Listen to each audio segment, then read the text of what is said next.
Pro kabaddi league season లో భాగంగా ఈ రోజు పునేరి పల్టాన్ వర్స్ యూపీ వేదో మధ్య మ్యాచ్ జరిగింది. ఈ మ్యాచ్ అద్భుతంగానే సాగిందని చెప్పొచ్చు. లాస్ట్ వరకు కూడా ఎవరు గెలుస్తారని అనిపించిందంటే అసలు ఎవరు గెలవరు అనిపించింది. ఎందుకంటే ఆ విధంగా నెక్ టు నెక్ ఒక పాయింట్ పునేరి పల్టాన్ ఆధిక్యంలో ఉన్నప్పుడు భవానీ రాజ్పుత్ చేసినటువంటి 2 పాయింట్ రైడ్ అది మ్యాచ్ స్వరూపాన్ని మార్చింది. అంతేకాకుండా ఈ మ్యాచ్ లో భవానీ రాజ్పుత్ అద్భుతంగా పర్ఫార్మెన్స్ ఇచ్చాడు. ఈ సీజన్ లో 2వ సూపర్ 10 నమోదు చేశాడు.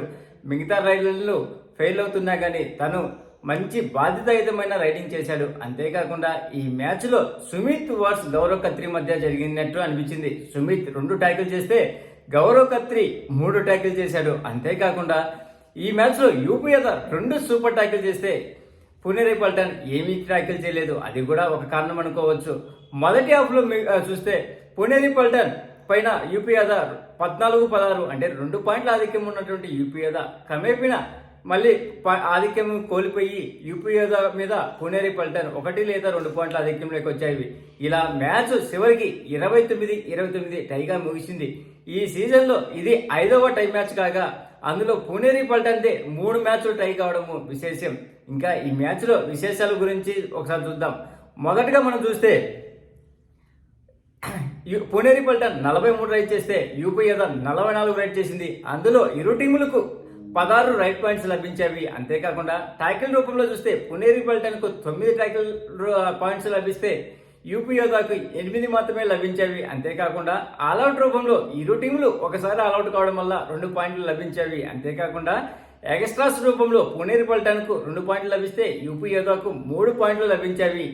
ఇంకా సక్సెస్ఫుల్ రైడ్స్ పునేరి పల్టాన్ 12 చేస్తే యూపీ యాదవ్ 15 రైడ్ చేసేది. అదే కాకుండా total tackles Puneri Paltan 22 raid చేస్తే 22 ట్యాకిల్స్ అటెంప్ట్ చేస్తే యూపీ యాదవ్ 20 అటెంప్ట్ చేసింది. అందులో సక్సెస్ అయింది పునేరి పల్టాన్ 9 సక్సెస్ అయితే యూపీ యాదవ్ 7 సక్సెస్ అయినాయి.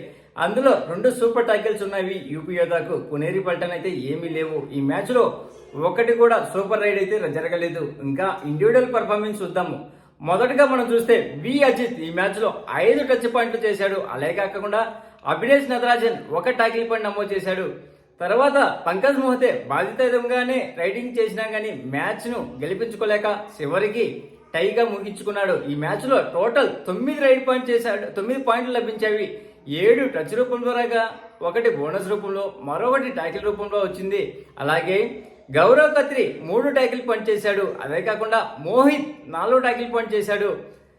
సబ్స్టిట్యూట్ గా వచ్చినటువంటి ఆర్యవర్ధన్ 2 పాయింట్లు లభించేవి. 1 టచ్ రూపంలో రాగా మరొకటి బోనస్ రూపంలో వచ్చింది. అంతేకాకుండా అమీర్ హసన్ 1 బోనస్ పాయింట్ చేశాడు. ఇంకా యూపీ యాదవ్ నుంచి చూస్తే కేశవ్ కుమార్ ఈ మ్యాచ్ లో 3 రైడ్ పాయింట్ సాధించాడు. అందులో 2 టచ్ రూపంలో రాగా 1 బోనస్ రూపంలో వచ్చింది. అలాగే అశు సింగ్ 2 ట్యాకిల్ పాయింట్ చేశాడు. అది కూడా సూపర్ ట్యాకిల్ చేయడం వల్ల వచ్చినది. అంతేకాకుండా గంగారాం 2 ట్యాకిల్ పాయింట్ చేశాడు. భవానీ రాజ్పుత్ ఈ మ్యాచ్ లో 10 రైడ్ పాయింట్ చేశాడు. టోటల్ 21 రైడ్ చేసినటువంటి ఇతను అందులో 10 రైడ్ పాయింట్ సాధించాడు. టోటల్ 48 స్ట్రైక్ రేట్ నమోదు చేశాడు. 9 టచ్ రూపంలో 1 బోనస్ రూపంలో చేసి ఈ సీజన్ లో 2వ సూపర్ 10 కంప్లీట్ చేసుకున్నాడు. అంతేకాకుండా భరత్ ఈ మ్యాచ్ లో కేవలం 4 పాయింట్లు సాధించాడు. అందులో 2 టచ్ రూపంలో రాగా 1 బోనస్ రూపంలో మరొకటి ట్యాకిల్ రూపంలో వచ్చింది. హితీష్ కేవలం 1 ట్యాకిల్ చేశాడు. సుమిత్ 2 ట్యాకిల్ చేశాడు. ఇంకా ఇవే కాకుండా ఈ మ్యాచ్ గెలుపుతో ఏ పొజిషన్ లో ఉందో ఒకసారి చూద్దాం. హర్యానా స్టీలర్స్ 11 మ్యాచ్లకు గాను 8 గెలిచి 3 ఓడిపోయి 41 పాయింట్లతో ఫస్ట్ ప్లేస్ లో ఉండగా యూ ముంబా 11 మ్యాచ్లకు గాను 7 గెలిచి 3 ఓడిపోయి 1 టైతో 39 పాయింట్లతో సెకండ్ ప్లేస్ లో ఉంది. అలాగే జైపూర్ పింక్ పాంథర్స్ 10 మ్యాచ్లకు గాను 6 గెలిచి 3 ఓడిపోయి 1 టైతో 35 పాయింట్లతో థర్డ్ ప్లేస్ లో ఉండగా పునేరి పల్టాన్ 11 మ్యాచ్లకు గాను 5 గెలిచి 3 ఓడిపోయి 3 టైతో 36 పాయింట్లతో ఫోర్త్ ప్లేస్ లో ఉంది. అదేవిధంగా పట్నా పైలట్స్ 10 మ్యాచ్లకు గాను 6 గెలిచి 4 ఓడిపోయి 33 పట్నా పైలట్స్ 33 పాయింట్లతో ఫిఫ్త్ ప్లేస్ లో ఉంది.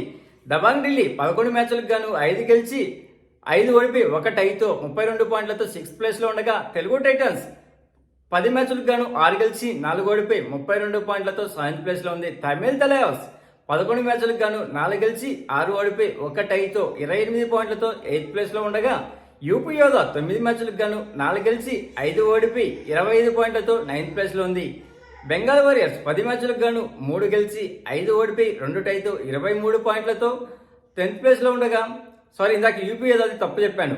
10 మ్యాచ్లకు గాను 4 గెలిచి 5 ఓడిపోయి 1 టైతో 27 పాయింట్లతో 7th ప్లేస్లో ఉండగా, బెంగాల్ వారియర్స్ 10 మ్యాచ్లకు గాను 2 గెలిచి 5 ఓడిపోయి 3 గెలిచి 5 ఓడిపోయి 2 టైతో 23 పాయింట్లతో 10th ప్లేస్లో ఉంది. బెంగళూరు బుల్స్ 11 మ్యాచ్లకు గాను 2 గెలిచి 9 ఓడిపోయి 14 పాయింట్లతో 11th ప్లేస్లో ఉండగా, గుజరాత్ జైన్స్ 10 మ్యాచ్లకు గాను 2 గెలిచి 8 ఓడిపోయి 12 పాయింట్లతో పాయింట్ పట్టికలో చిట్ట చివరిగా ఉంది. అంతేకాకుండా ఇప్పటి వరకు రైడింగ్ విభాగం చూస్తే 128 పాయింట్లతో ఢిల్లీ కెప్టెన్ అయినటువంటి అసు మాలిక్ అగ్రస్థానంలో ఉంటే, సెకండ్ ప్లేస్లో దేవాంగ్ 115 రైట్ పాయింట్లతో ఉన్నాడు.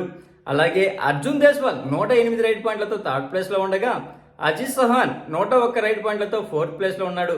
తెలుగు టైటన్స్ కెప్టెన్ అయినటువంటి పవన్ కుమార్ సర్వత్ 92 రైట్ పాయింట్లతో 5th ప్లేస్లో ఉండగా, గౌరవ్ ఖత్రి 43 ట్యాకిల్ పాయింట్లతో అగ్రస్థానంలోకి మళ్లీ దూసుకొచ్చాడు. నితిన్ రావల్ 40 ట్యాకిల్ పాయింట్లతో 2nd ప్లేస్లో ఉండగా, మహమ్మద్ రేజా చాదులు 40 ట్యాకిల్ పాయింట్లతో 3rd ప్లేస్లో ఉన్నాడు. నితీష్ కుమార్ 30 ట్యాకిల్ పాయింట్లతో 4th ప్లేస్లో ఉండగా, రాహుల్ చేత్పాల్ 36 ట్యాకిల్ పాయింట్లతో 5th ప్లేస్లో ఉన్నారు. ఈరోజు మెయిన్ పంకజ్ అద్భుతంగా రాణించినప్పటికీ, మోహిత్ ట్యాకిల్ చేసినప్పటికీ మ్యాచ్ను గెలిపించుకోవడంలో కొద్దిగా వెనకబడింది. బికాజ్ ఆఫ్ ఆ భవానీ రాజ్పూత్ చేసినటువంటి ఆ మల్టిపుల్ రైడ్సే మ్యాచ్ను టైట్గా ముగించుకోవడానికి దోహదపడింది. ఇది ఈ రోజుని మెయిన్ హైలైట్. ఇంకా మ్యాచ్కు ఇచ్చే అవార్డులలో భవానీ రాజ్పూత్కు అవార్డు లభించింది. అతను గేమ్ చేంజర్ అవార్డు లభించింది. అలాగే ట్యాకిల్ ఆఫ్ ది అవార్డు నాకు తెలిసి సుమిత్కి రావచ్చు. ప్లీజ్ ఫ్రెండ్స్, లైక్ చెప్తే లైక్ చేయండి, కొత్తగా వచ్చిన వాళ్ళు సబ్స్క్రైబ్ చేయండి. Thank you. Signing off your Mahindra.